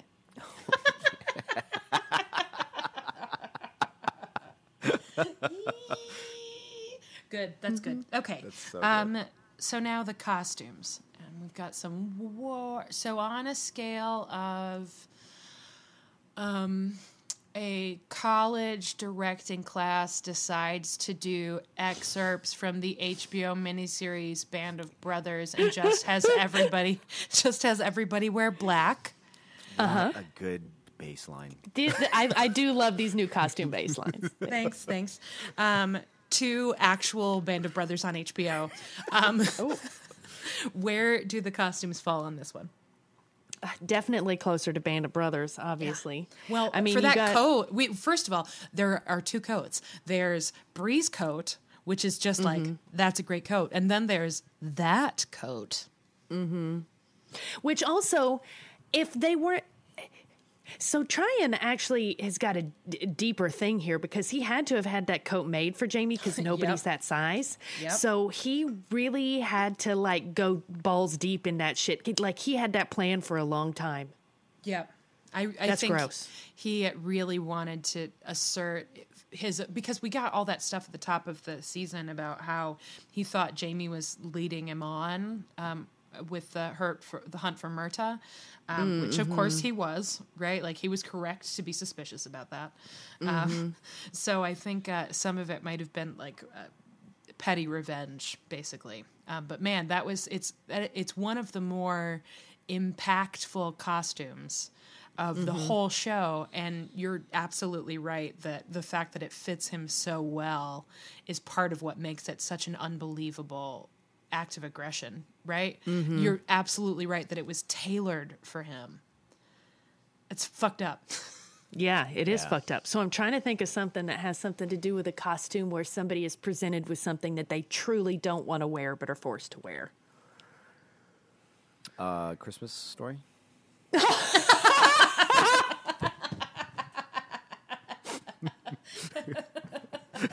Yes. The bunny suit from A Christmas Story. It's perfect. I could not have done better myself. Thank you, Janine. Good job. Okay. Last one. On a scale of, let's say, somebody doing an Instagram live of their own quarantine yoga session to Frank dies. Where does this fall on the scale? About getting up to get a beer, like how engrossed you are. I'm going to give this episode straight the movie Speed once the bomb is discovered. Oh my God. Julie, that's very high praise. Oh, I know. That's great. I know. That's a fitting tribute. I agree. I wish it was watching it in advance was the right thing because I wanted to be able, first of all, to focus on your reaction, and second, I wanted to know how brutal it was going to be, specifically the Roger stuff, so that if it was especially upsetting, I could give you a little heads up, which I obviously didn't tell you what was going to happen, but did give you a little heads up that this was going to be pretty intense. We obviously also gave Janine the same heads up and made him go get a beer out of his refrigerator. It was necessary. So, I do sort of wish that, and I mean, I was riveted the second time too, but the first time I was just sitting in my living room by myself in like a ball from about the coat through the end. I mean, it is one of the more, this is the praise that I'll give it, and it's not landing it on the scale somewhere, but this is an episode where had I the breath or energy to spare, I would have loved another drink, right? But I could never. right? Like you could never get up in an episode like this one. Like you would just need the full fifth right in front of you if you were gonna get another drink. It's like bring your own fifth, and maybe a whole tray of ice cubes, like a mini fridge. Like you built need into your lazy boy. You need a mini fridge for this one. And what about? I'm gonna go ahead because it isn't fair. We're just gonna give we're going to note that we are still going to call this the golden pamplemousse or the platinum pamplemousse, whichever you prefer. Yes. I think we switch back and forth forever. So that is our, just as with Tobias Menzies, we retired Masama as our tribute to Tobias Menzies when he made his exit from the show. In this case, our tribute will be that we will continue to make the prize for the best acting of the episode named in honor of Duncan LaCroix and Myrta Fitzgibbons Fraser. So he gets the immortal award. So we do not have to consider him for the weekly one, because that just wouldn't be fair. So that makes him the platinum pamplemousse forever. We retire that, and now we only do the golden pamplemousse. Correct. Yes. I'm into that. That's great. So who is your golden pamplemousse for the week?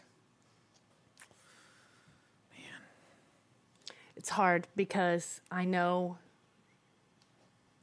Oh man, I want to give. If I could give it to Roger, I'd like to. Sure. I know that Sam was doing a lot of very heavy lifting, and there were a lot of really good moments. I think sometimes I am critical of him because sometimes it feels like he's working a little bit too hard. But the moment. I'm going to give it to Sam for 2 moments. Number 1, when he had to put on the red coat the first time. Yeah. And number 2, when he went out after he had said his piece to Governor Tryon and he went down to his knee by the fire. That moment. So, Sam Heughan, you get my golden pamplemousse. I'd like to award it to Richard Rankin only because the joy that he experienced with seeing his ancestor again, I think helped with an episode that was going to be just fucking heavy left and fucking right and gave us a bigger drop. So like maybe a copper pamplemousse. That's good. That's good. Yeah. My TGP is also Sam. I think there are lots of really great moments, but the one that really stuck with me on the second viewing, because for me, Julie, the first viewing was also the moments that really stood out were the coat and him sitting by that fire. But this episode, when he says help, was like, oh fuck, Jesus Christ, just like help. It's like, oh my God. Oh, holy crap. And then everything in the tent with Claire. I will say that Katrina obviously has a lot less to do than some other folks in this episode, but she is very good in that scene as well.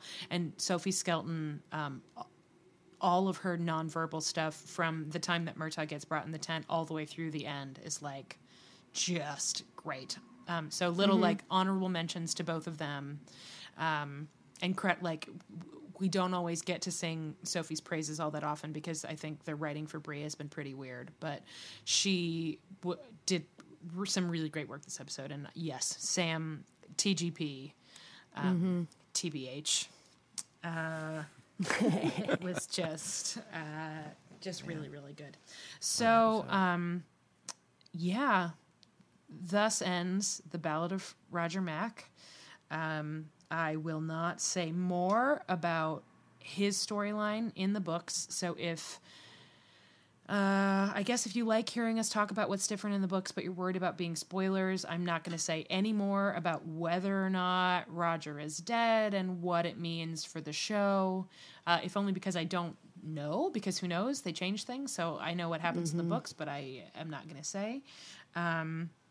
However, I am going to talk some about the adaptation and why I think this adaptation is so great. So this is going to be an in the book section that is almost entirely positive, which is great. And I don't get to do that very often, so that's pretty thrilling. So if you want to hear that, you can hang around without fear of having it's spoiled for you. You can, before we do that, you can find us on Twitter at PodlanderCast. You can find us on Facebook at facebook.com/PodlanderCast. You can find us on Patreon at patreon.com/PodlanderDrunkcast, where you can support the show, which is expensive to do. So thank you to everyone who does that. It also allows you early access to the episodes at, I think, the $3 level. That's also the level where you get access to our amazing Slack channel. And I want to take a minute to shout out Jenna and Laura, who you'll hear again in our list of backers, who are going above and beyond in creating kind of a care team for members of our Slack community who are struggling during this extremely trying time. So thank you so much, you guys, for doing this amazing thing for this special little community that has cropped up.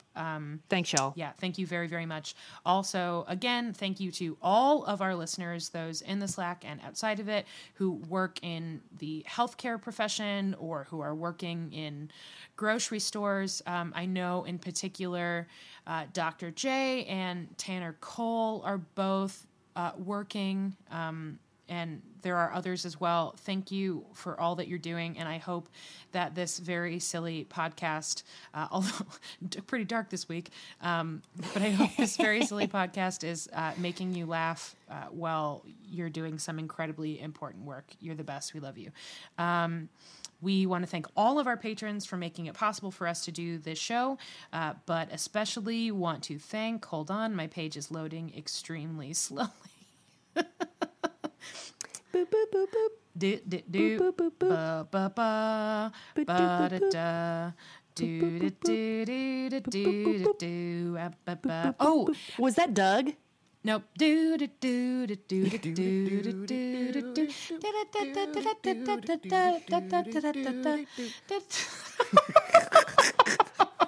Okay. Like, that was Doug. That was Doug. That was Doug. I also realized we have some questions to do, but we'll do the questions before in the books. We got some questions through the Slack. I think some of them will be in the books anyway. Point being, we want to thank all of our patrons, but especially Stella Nutella, Zena Perez, Lola B, Ashlyn Berger, Misty Ojepi, Kayla Regan, get well soon, Kayla, we're thinking of you, Amanda Newton, Jen Lander Drunklin, Trish McCrary, Dr. J, teaching us fundamentals and also keeping people healthy, Lori McGuire, Katie Kirshner, Beth Lack, Alicia Glynn, Liz Peniston, Philip Nako, Heather Moore, Mary the Falling Statue, who joined me for our In the Books chat this week on Crowdcast. It was amazing. Thank you so much. Amanda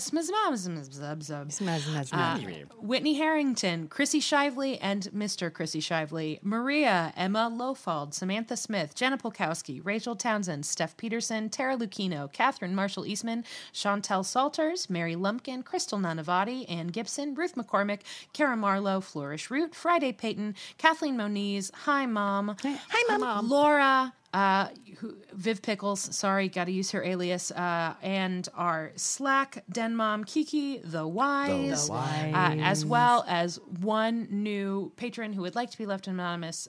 Thank you very much, very, very much for your support of the show. That, if you don't want to hear any book talk at all, is going to be it. If you do want to hear book talk, we're going to sing a theme song that is sort of... Did you want to do questions before books? Yeah, we will do questions before in the books. books. But in case some of the questions are booksy, we'll just have it all be in one. Okay. We're just going to make some noise. But I will say one of the questions was more of a request, and it was a request that Janine write a Janine-like theme song for this episode, a la Janine's Corner, the Janine Experience. So why don't, Janine, you take us into In the Books by improvising a song about this episode? About this episode? Into the books? Yeah. Okay, got you. Mm-hmm. It's been a sad time. We didn't know what's coming. All we saw was Jamie running. Oh my God, my heart hurts so bad. Roger, please don't be dead. Please don't be dead.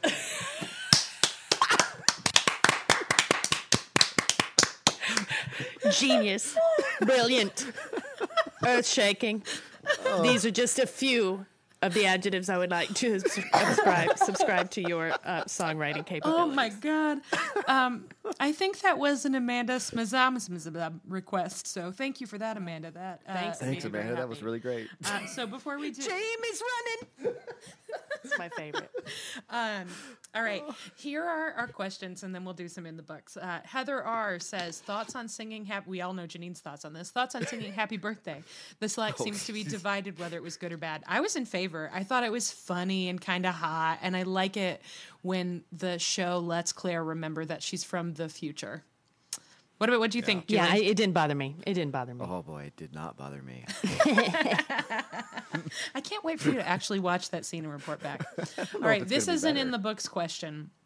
Amanda Smith asks, I am concerned that Phaedra's character is nowhere to be seen. I really want to see her storyline, especially since they showed the beginning of Frenchman's Gold and cast Hector Cameron. Hashtag find Phaedra. Yeah, I agree. I don't know whether or not we're going to get Phaedra's storyline. I think I'm going to try to be vague. I think it's complicated, especially and a little bit worrisome given the show's mixed bag when it comes to the way that it's handling race. Sometimes they do a really good job. Sometimes they do not. So I agree that I want to see Phaedra, and I like her storyline. I just hope that it's handled well. There's also a big part of Phaedra's storyline that they didn't set up because of the way that they introduced Duncan Innes. So yeah, that is as vague as I can be. Another question from Amanda Smizabazabazab. We've got a couple from her. Why did no one question the syringe at all in either episode, only the penicillin? I don't know. When was the syringe invented? Way after this. When was the syringe invented? We're going to talk about more about the syringe in the books. 1853. Yeah, so like 100 years from now. No. Yeah. Yes, I guess you're right. Yeah. So I wonder how Dr. Rawlings had one. That's weird. That's what I'm saying. Was he a time traveler? Oh, God, that would be cool. That would be really neat. Because when they whipped it out at Fraser's Ridge, when they were giving the tonsillectomy to the twins, I was like, wait a minute, we had not seen this shit. Yeah. And I knew you had told me about the doctor's kit, but that shit, the syringe is not around yet. I wonder, it would be really cool if they were setting up that he was a time traveler. And I do think that maybe there's a section in the books where, I will say there is absolutely no evidence that Dr. Rawlings in the books is a time traveler. However, if memory serves, there is a section where Claire sort of wonders whether or not Dr. Rawlings could be Monsieur Raymond. Oh, yeah, you mentioned that. Yeah, which would be pretty cool. So, who knows? Who knows? But yeah, I think maybe people... Here's the thing. When I go to a doctor's office and somebody brings out a tool I've never seen before, I'm just thinking about whether or not it's going to have to go up my butt. I'm not... That's it. That's real. No, I'm not actually that's real. wondering where it got... whether or not it got invented yet. You know what I mean? Yeah. So I think... Is it going into my butt? Well, and also in that circumstance, like, everybody was fucking just trying to not bleed out their butt, I guess. Also out their butt. So, it maybe makes sense that they would be less concerned about that, I think. Hold on. They get collapsed for some reason. All right. Another Amanda question. How many oh shits will be uttered by Janine? Heather responded to that and said minimum of 15. Oh, and it wasn't Amanda who said this. It was Heather R. Need Janine to compose an off-the-cup R.I.P. Pamplemousse song a la his Janine's Corner theme songs. It was not necessarily R.I.P. Pamplemousse, but it was a great song. All right, yeah. Meredith. And we got some... Actually, we can offer some evidence in response to this question. Meredith asks, did you see the demise of Pamplemousse coming? I did, and I think maybe that's why I wasn't into this episode as everyone else. Julie, I'm going to let you take this one. Oh, I knew he was going to die this season, and they had kind of been setting it up to happen sometime soon. At least that's what it felt like to me, with the ramp up of the kind of aggression of the regulators and how he was such a wanted man and like his picture on posters everywhere and shit. So I was not surprised. As you might say, the jig is up, the moon is out. They finally found him. The renegade who had it made, set free no for a bounty. Yeah. Never thought to go astray. This will be the end today. He's a wanted of the man. Pamplemousse. What is this from? Wanted man. That's a song by Styx. It's called Renegade. It's a good song. Oh, mama, he is already dead. You shouldn't bring him in that tent. Ooh. There's nothing that Claire can do to help him. All his lifeblood has been spent. Oh, God damn. Oh, mama, he is dead. He was already dead against that tree. Ooh. John Quincy Myers helped you to drag him, but there's nothing you will see. Oh. Hey, good cry. job, dude. Thanks, man. That was good. Thank you. Okay. Terry says in response to Meredith's question, I think we all thought it would happen, but I hope not. I know I've been a bit in denial. Heather says, I felt it was coming, but everything this week seemed to point to everything happening with Roger and not Murtagh. Caught me by surprise. Exactly. Let me see if we've got anything else. I have a DM from Amelia, but it is not about this episode. That's a message about how Meredith's parents are watching the wedding. That's hilarious. Alan Joyce is pouring one out. There is a very lively chat in the Je Suis Show spoiler section. Once you've watched the episode, you should head in there because, boo, there is a lot. So in the books, so the idea that Roger is the one to bring a message to the regulator camp is straight from the books. The difference, and I think this is frankly brilliant, the big difference is that in the books, it is a character named Herman Husband, who I think is a historical figure, but who's a Quaker, who is one of the leaders of the regulators.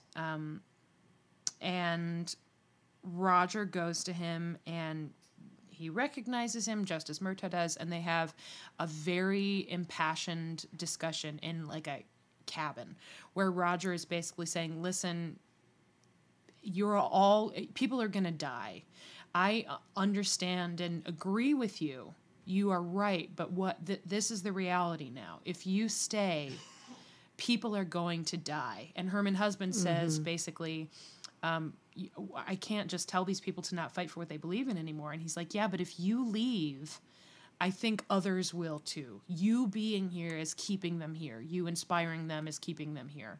And Herman Husband does leave. And it still doesn't work.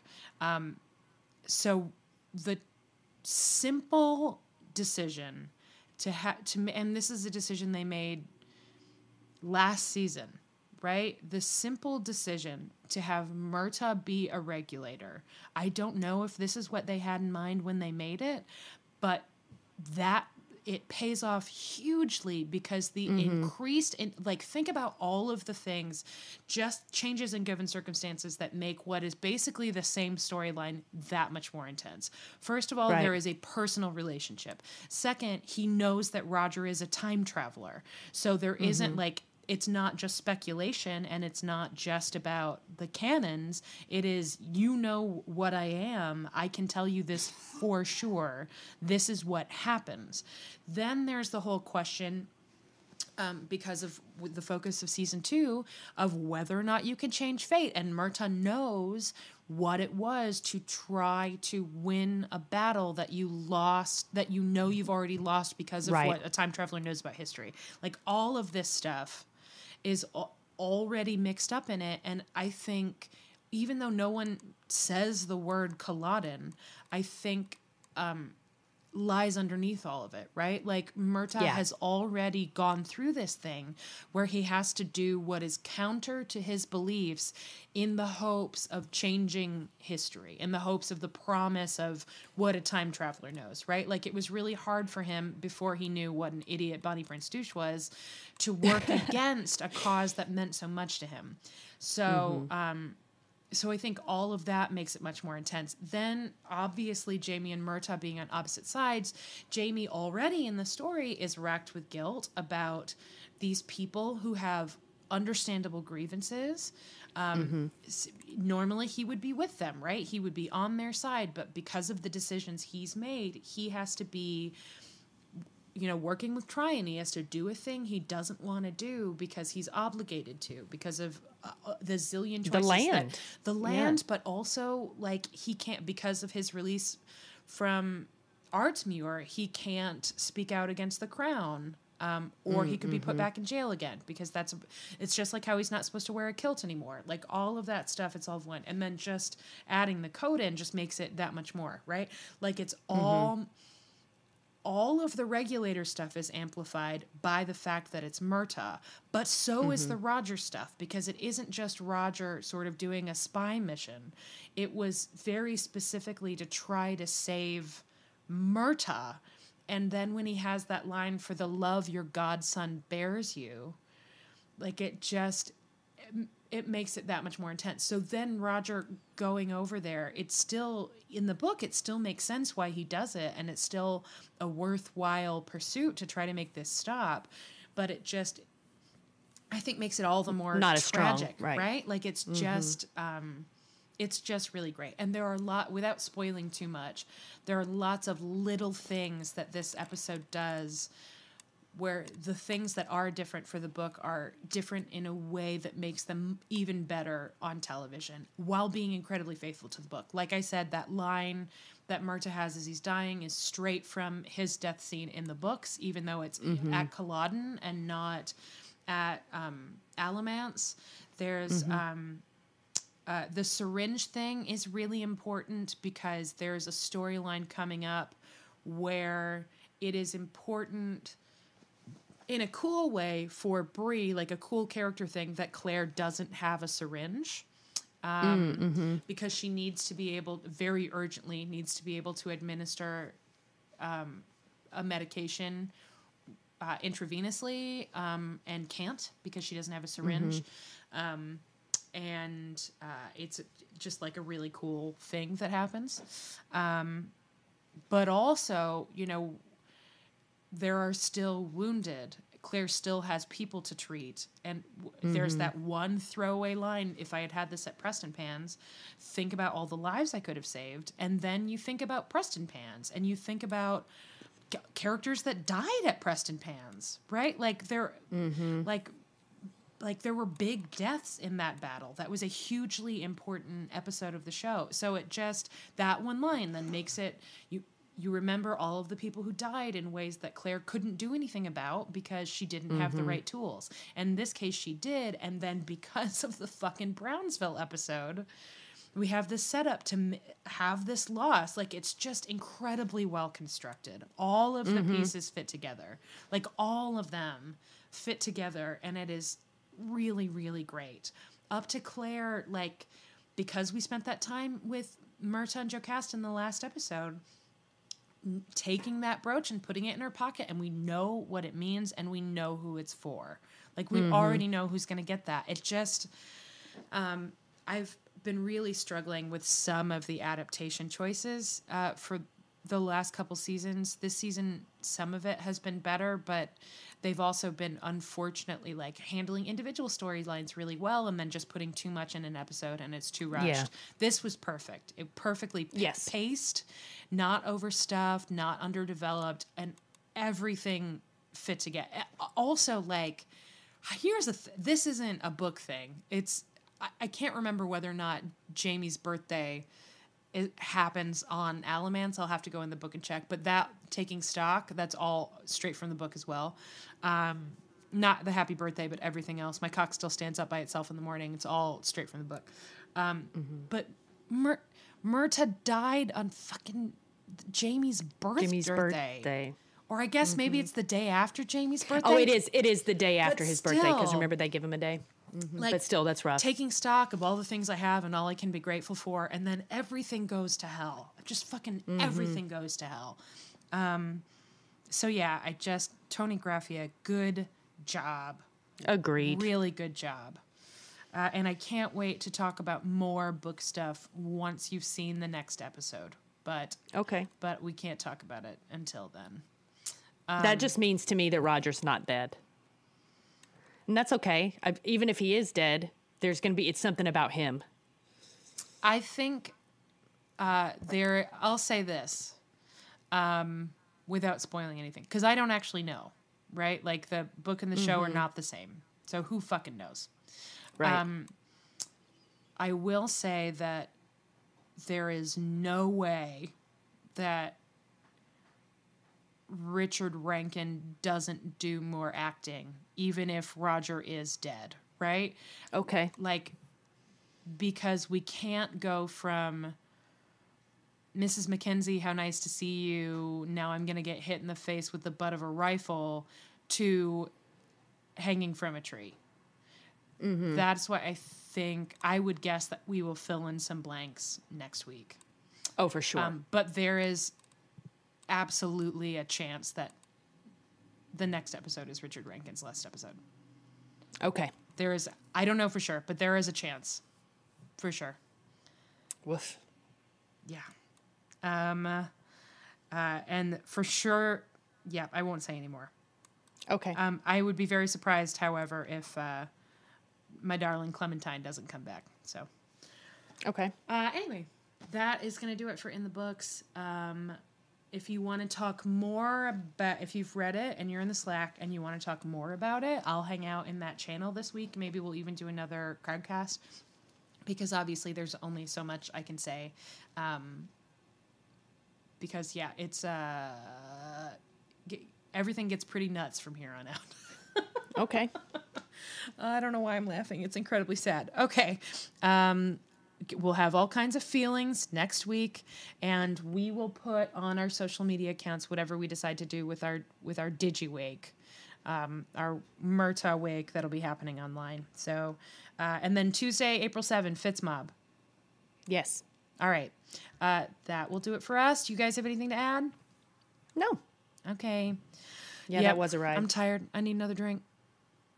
Bye. Bye.